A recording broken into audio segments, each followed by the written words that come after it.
I honestly think that a lot of people who watch Ready Player One and then go buy the book to see what they were missing are going to be very disappointed. Spielberg proves once again that he's a master of his craft and he's able to elevate even the most mundane material. I guess I didn't bury the lead with this one. I loved this movie. Based on the 2011 novel of the same name by Ernest Cline, Ready Player One, as the tagline of the book says, is kind of like Willy Wonka meets The Matrix. The basic story is this. It's the middle of the 21st century and most of humanity is completely addicted to a game slash virtual reality social media environment called the Oasis. And the creator of the Oasis, before he died, hid an Easter egg within the game.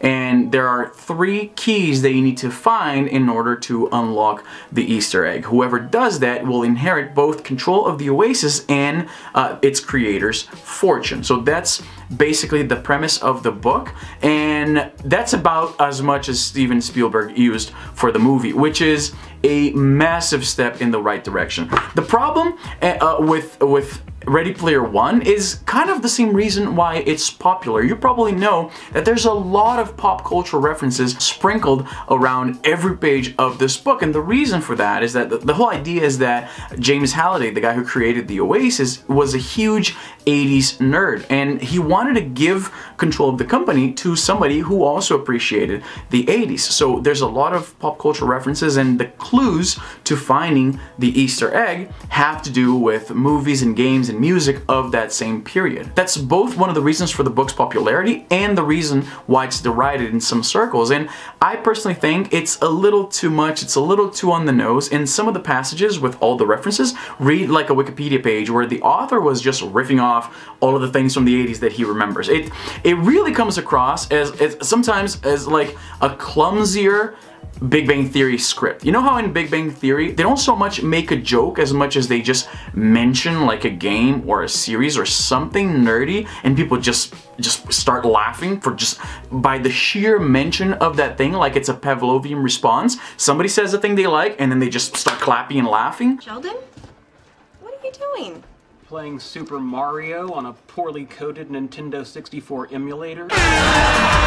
The book reads a bit like that at times, and that's one of the big positives of the movie, and this is something I expected was going to be the case. I went on the record saying as much many times. The problem with Ready Player One, the book, is that the whole story, the entire plot, comes to a grinding halt every time Ernest Cline has to flex his nerd cred and start listing off things from the 80s that he really enjoyed. Video games, series, movies, those types of things.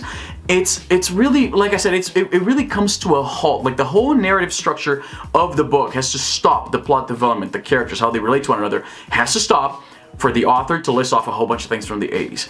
In a movie, in a visual format, that comes across much more naturally, and it rewards repeated viewings because you're going to be watching for things that you didn't see the first time around. Whereas reading this thing again is something that I'll probably never do in my life because it's a chore. I swear to God, some of the passages from the book read like a Wikipedia page listing off references from the 80s, and that's not good writing. It's not compelling storytelling. The set pieces in the movie were far better than they are in the book. Without spoiling much, Ernest Cline came up with like a way for the characters to like complete a challenge, and then he just repeats that throughout the book, and it's the most anticlimactic thing in the world, and it's not very imaginative because he used that same idea 3 times in the book. The movie comes up with more interesting and visually engaging ways for the characters to complete the challenges to finding the keys that will unlock the egg. The set pieces just work so much better. They're way more exciting than what you find in the book. I've mentioned this on the channel before. I am a massive fan of stories about virtual realities or virtual spaces or alternative realities like The Matrix or The 13th Floor, Inception. All of these movies and stories about virtual environments, it's just fascinating to me. And I find that the movie was able to tell that story, and more than that, the way they worked with the action in the real world affecting the action in the virtual environment. Think Inception. If you watched Inception, you will find that there's a lot of things that maybe they took some inspiration from that movie, where the protagonists are inside this imagined, like, virtual reality. Of course, in the world of Inception, they're inside dreams, but for all intents and purposes, it's essentially the same thing. And there is this crucial moment where there's some action going on in the real world and action going on in the virtual world, and they're overlapping in a very interesting way. So I really dug that. And there were a lot of really imaginative twists. Like I said, it's like Spielberg read this thing and thought, this is a great setting,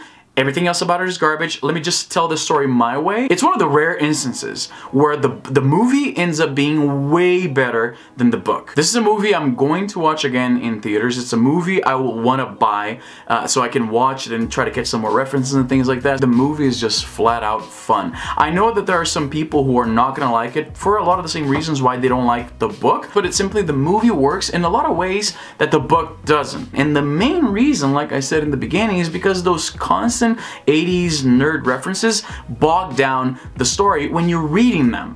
When you're seeing that happen, that's the thing really. In the book, you're told things. You're not shown things. And it's hard to show references in a written medium without having to interrupt the story. Whereas in a movie, all of those things are background. You can take it or leave it, but the story goes on. You can watch it multiple times to catch all the things that you might have missed the first time around, but the story doesn't stop at the behest of the author saying, hey, remember that thing from the 80s? And for that, I think the movie is far better than the book. I'll give this movie, seriously, this was a lot, and I'll tell you this, anybody who follows me on Twitter knows that I've been very vocal about hating the book, but being very hopeful that Spielberg would turn that into gold. And that's the problem when you have high hopes for a movie or really any entertainment property. It's hard to match the anticipation and the expectation, and if you're going to the theater, at least in my experience, if you're expecting a lot of a movie, that's a surefire way to be disappointed. But this time, that didn't happen. I had very high hopes for Ready Player One, and the movie delivered on everything I wanted to see. I'm definitely gonna see this one again. Make sure you see it in theaters. It's worth your money. And there's another thing too. Remember back in 2009 when Avatar came out, and there were some reports that people got so swept up in the Pandora craze. They found that world so captivating that they were depressed when they came out of the theater and they realized that, well, there's nothing like that. We'll never experience anything like that. I think this movie might do the same thing for VR. As I may have mentioned here on the channel, I'm a pretty big VR enthusiast. I have it both for my PS4 and my PC. And as of right now, and perhaps forever, VR is nowhere near what you see in Ready Player One. Now, one more thing, and this is just a little aside. They keep dropping the word clan in the movie, talking about clanning up and things like that. And in case you don't know, clan is a word that was very commonly used in the context of 90s gaming culture. Clans are just basically gaming groups. People get together to play together. I'm not so sure that word is still used today in that context as much as it was back in the day. So I wonder if some people are going to go when they keep hearing the protagonists talking about clanning up. But what did you think? Did you like the movie? Did you hate the movie? How do you feel about the book? I noticed that this book is very polarizing. I see some people who absolutely love it and they lash out if you say that you don't. And on the flip side of that, I've seen people that if you were to tell them that you liked Ready Player One, the book, they will probably think that you have a shit taste in books. So while the book was very polarizing, I have a feeling the movie will be pretty universally liked. I mean, it's Spielberg. When was the last time, if ever, that he put out a stinker? I can't remember one. Anyway, let me know in the comments down below. That's all the time I have for today. I'm Izzy, and I'm done.